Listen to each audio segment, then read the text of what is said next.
Welcome to my channel. My name is Cari. I go by Cypress online. It is my dream to be an entertainer, so if you are at all entertained by this video, please like, comment, and subscribe for more content. So I have to be honest, it's a little bit mind trippy right now recording this because Fel Harbor is in her office across the hall, but she promised me she's watching someone else's YouTube right now. So I am going to just live my extra life, as Brad Mondo says, and get into it. So as I'm getting used to recording more regularly, as I had said in my other, I was going to say message, I guess it was a message, video, I'm trying to kind of find my footing and what exactly I'm going to be doing. So I haven't had a chance to write any of those essays or even just silly deep dives. So I think it's just easiest for me to kind of talk about things I found online. So I'm just going to do that. So this is not really a catch up with Cari because this stuff's all like a week old because I was going to record this last week, but my schedule got, it's hard to get back into the rhythm once you've fallen out of a habit. So these are just cool things I wanted to talk about and share with people. So yeah, let's get started. So first, there is a more of like a serious update, I guess. I used to be rather vocal with the AI in terms of voiceover and where that is kind of going with the industry. So SAG-AFTRA kind of had their own, what is that word? Compromise, yes. So they had like their list of things that they wanted and they were trying to find a good compromise. And unfortunately, it didn't really pan out for the voiceover sector. They really haven't put in protections, and it goes beyond just what the union puts out. It is more of, in my eyes, a governmental thing that needs to be addressed. So it's this larger concern, again, for safety. There's so many scams and stuff out there. And then, of course, illegal on the other side. So it's not necessarily someone's security, but using their voice without their permission, and especially if it's for profit. So it's one thing to do a fan-made whatever and take your favorite voice actor and make them say something as your favorite character. That's, it's still not great because they didn't consent to that, but it's understandable versus, or it's more understandable versus a company using, someone's well-known voice to record a commercial, and then you can get into more of the illicit variety of things that people may not want to put their name to, think either not safe for work stuff, politics, religious stuff, so it kind of gets in the weeds a bit in that. So I kind of made it a personal thing to just not really talk on that. I don't know. I'm sure people care. It's an important thing to hear, but I don't necessarily need to be the voice of it. There are a lot of more industry leaders who can kind of put their voice to that. So I've fallen out of the loop. I'm not up with that. It is interesting though that I'm seeing one specific company called Elevenlabs, and they are using AI in a way that, if done well, I think is appropriate. So what happens is that voice talent actually submit themselves. You record, I think it's like 3 hours worth of audio that they can then use to then use your voice as an AI, but the difference is you are still booked by the client, and then of course you get paid. So it really just cuts out you going in the studio. So it's a lower rate, but it's passive income for the voiceover artist. So they say, hey, they give you an email basically and say, hey, your voice was booked for, this commercial, and you're like, cool. I think you do have permissions, at least on the back end, of like things you do and do not want to put your, lend your voice to. But that's also interesting too, because there is an additional service in that where, let's say you're doing training presentation. You can have the AI do it, and then in situations where it just doesn't sound like a human, it just doesn't sound right, however the AI said it, then they can actually ask for pickups from the actual artist. So you didn't do the full hour-long training. You're just doing 3 sentences within that you then pick up as you voice it yourself, and the rest of it is your voice in AI form. So that's really interesting. One of my coaches and pseudo agents, it's hard. I do book through him, but he's not technically an agency. He actually does it, and he really stands by them. And I also appreciate that they are very honest in what they're doing. At least from what I can tell, they're being honest. They're being upfront, and they are keeping the voice artist in the loop. And that's really all that we ask. If it's one thing if you want to use our voice, but give us the credit, allow us to consent. And then, of course, if it's paying, it's my voice. You can't make that product or project without my voice, if that's the voice that you choose, So that's where I'll leave it. I am actually interested. I did reach out for more information, and they were going to get back to me, but they're new. So they were kind of running along the system of getting their process in order. So I'm going to reach back out in a month or so, and if there is news to share, if I do actually get set up with them and book, I'm sure I will release my own review statement. But for now, I think that's pretty much it. And then also in terms of my voiceover career, I actually I'm still doing gigs. I also do some nonprofit things. So there's 2 radio stations that I do. I voice their commercials for free.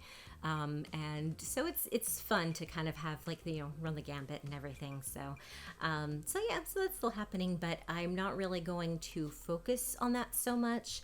I want to stick with pop culture. So speaking of going into the first segment, should I call these segments? I don't know. So I found this randomly. I was on Reddit. Random FF7 mental health commercial made me smile. Monarch Butterfly 47 says, I'm just on my phone, not really paying attention to the TV, but I got NFL Network on as background noise. But I look up to see the TV, and I see Final Fantasy VII characters on my screen during commercials. I had never seen any commercial for any Final Fantasy VII game ever, only for Final Fantasy 16 last year. Also only on NFL Network, I think. So I was a bit shocked. I thought it would be about the game, but it was a Seize the Awkward commercial to encourage people to talk about their mental health. And it made my day, made me smile. And then I have a link to the ad. So I wanted to watch this. So this Reddit post was 4 days ago now at the time of me recording this. So I don't know how old. I guess NFL will know. They didn't say it was like the Super Bowl or anything. So it was just on the NFL Network. I don't watch like cable TV anymore, and I don't watch sports, so I would never have seen this. So I don't know how long this has been out, but I wanted to share it because I am a mental health advocate.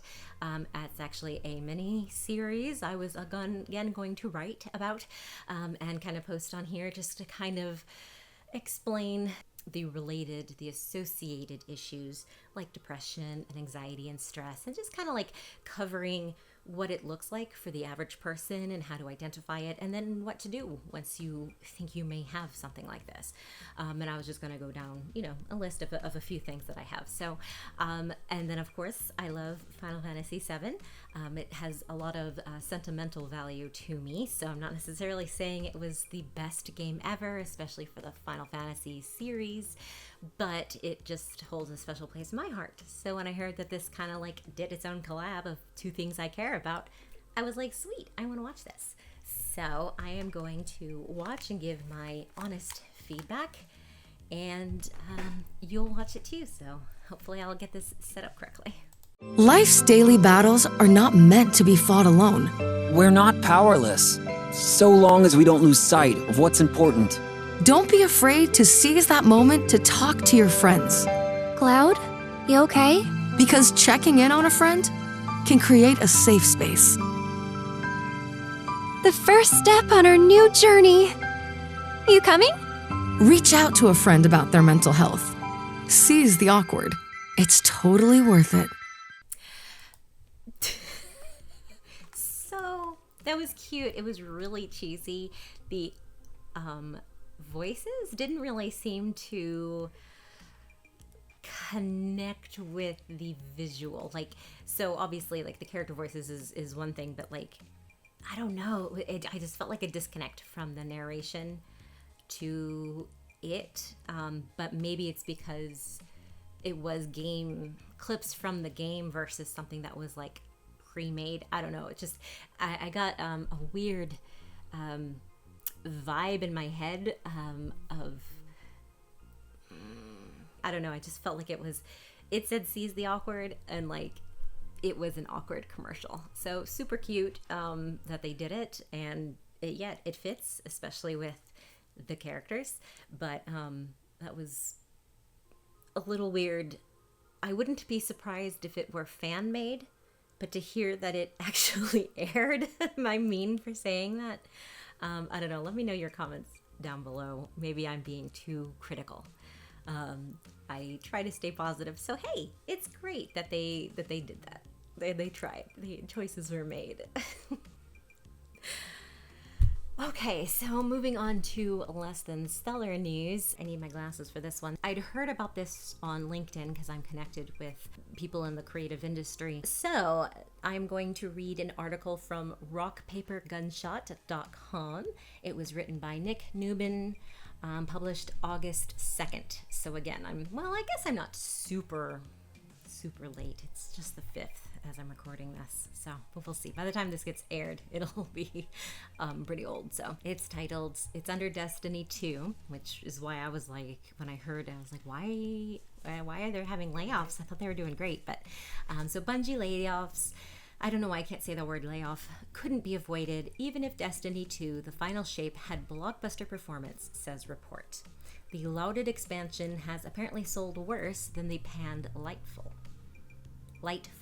I said that weird. This week's mass layoffs at Destiny studio Bungie were planned out months ago. Former employees have just told journalist Stephen Totillo at GameFile. According to Totillo, I'm sorry if I'm saying that wrong, Bungie leadership overstated their studio's financial prospects to Sony after the latter bought Bungie in 2022 for $3.6 billion. The latest cuts were necessary to prevent continued losses, says the report, after Bungie missed Sony's targets following the release of last year's Lightfall. On Wednesday, it emerged that Bungie were laying off... Bungie were laid off? Bungie were laying off 220 people, about 17% of their total workforce, across multiple departments, including design, art, narrative, and sound. Additionally, they announced the transfer of a further 155 roles to SIE, with the aim to form a new PlayStation studio working on an untitled incubation project. CEO Pete Parsons attributed the upheaval to dire financial straits at the studio, mentioning a broad economic slowdown, a sharp downturn in the games industry, and our quality miss with Destiny 2 Lightfall. Although Totillo's sources point out that the well-received final shape actually sold worse than the panned Lightfall, the recent layoffs seemingly have little to do with the final shape's commercial performance either way, and couldn't be avoided even if the final shape had blockbuster performance. The layoffs sound to be a... Well, that's what it said. The layoffs sound to be a continuation of the cuts made last October, which saw around 100 staff laid off, including veteran composer Michael Salvatore. The report also suggests that Bungie's financial troubles existed long before the Sony acquisition, with one former employee stating the alternate history is insolvency. Wow, they are using weird words today for me. If the studio weren't acquired, adding, Destiny is an incredibly expensive game to make. As for the future of Destiny 2 itself, Moses Taveras Tavares at Kokaku paints a picture of a much diminished ongoing timeline for the first-person shooter, which is unsurprising given how much critical talent is no longer with the studio. There appears to be no certainty that Destiny will even be around in a few years, writes Tavares, or that it's a priority to the studio outside of being a cash cow riddled with microtransactions. Wow, someone's not a fan. That's the end, so that's very depressing thing to say. That it's an interesting take that the gaming industry is, what was their quote? It's a broad economic slowdown, a sharp downturn in the games industry. So, like, I know that there are so many layoffs, but it's interesting to see, like, is the consumer making less purchases? I don't know that that's true, because even more people are becoming gamers who originally didn't really fit that mold, so to speak, but maybe they're playing different games, so maybe it's an overall downturn. I don't know. That's an interesting concept. I myself have kind of fallen off the wagon of gaming news. I used to be up with it, but so perhaps a lot of people have kind of fallen out like I have. So it's interesting. I'll try to keep more of a pulse on the situation and see if I see that trend, or if it's just a jaded perspective, This next one kind of seems like it's coming out of left field, but if you were watching my professional intern series, I wrote an article for a gaming website about the Houston Outlaws, and I had to do research because I want to be up with esports, but I'm not there yet, so I'm still kind of studying on the back end before I talk about it publicly. And so I saw this news, and it just kind of again, I guess that's sentimental, of oh, hey, nostalgia from a year ago. Isn't that weird? That I was like, oh, hey, let me talk about this. So again, it's really weird. This was also written on August 2nd. I didn't think I collected them all at the same time. I guess I did. From esportsinsider.com. And this was written by Tom Daniels. Houston Outlaws officially closes down. Outlaws Entertainment, the parent company of esports brands Houston Outlaws and Team Axel, officially closed its doors late last month.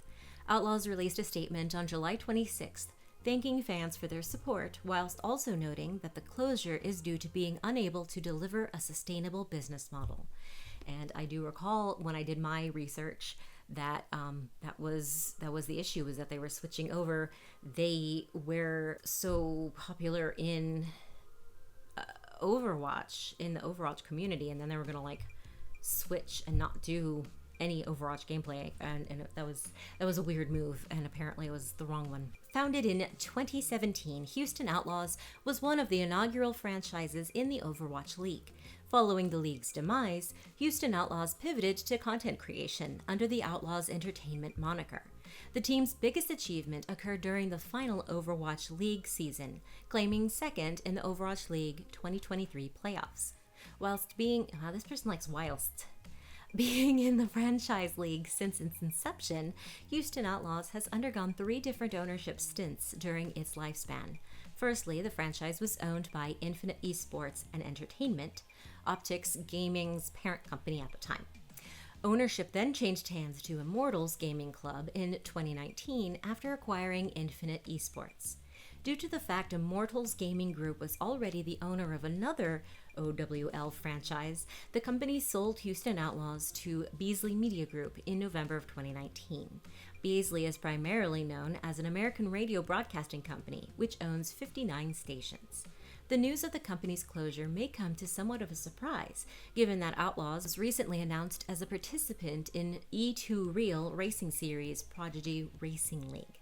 North American esports brand Team Axel competed in Rocket League from 2021 until 2023. During that time, the team competed in the North American RLCS scene.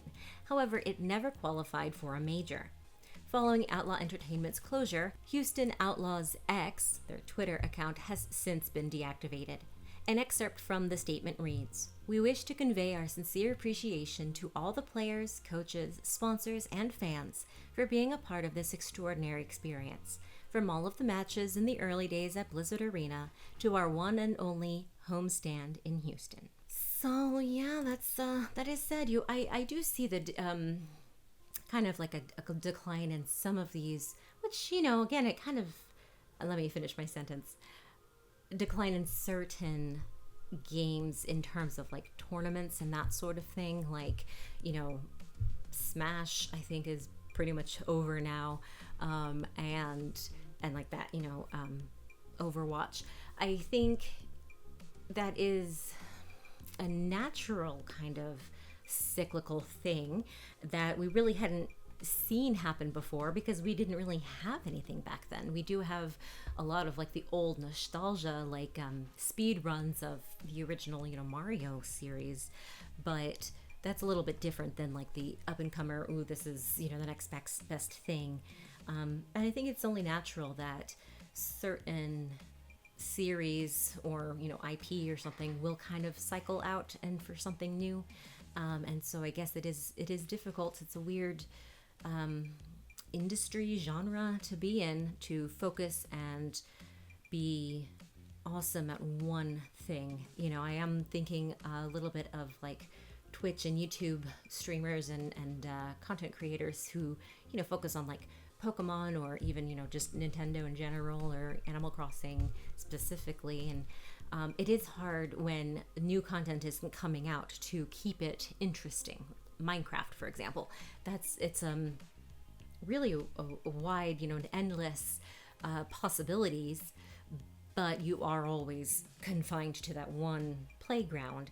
So it is interesting that just because something, fades off, like a series like that is no longer as popular, I suppose, with the consumer, doesn't necessarily mean that the those players, those content creators, the people in tournaments and stuff will automatically lose their footing and their standing, but they have to find that weird balance almost, because Houston Outlaws had the problem where they went too far past it. They said, oh, Overwatch is losing its popularity, let's be content creators. And they also added people to their team like that had never played Overwatch, and they were completely different genres to what they built their original following and foundation on. So whereas you don't want to stay with something and then kind of stay with the sinking ship, they like built a whole new ship, but then like it was already filling with water. I don't know. I'm really bad at analogies, but like, you see what I'm saying? Like, it's just, it didn't really, wasn't designed to succeed because they didn't consider where their following is currently.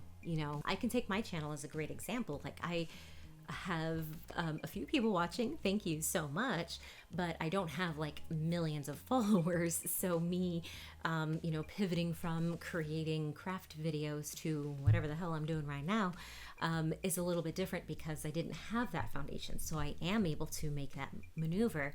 But with them, they had a great following, and once you sell merch of your logo, I think that you've made it, and then you have to consider where you started when you make these changes. And a lot of brands have this issue.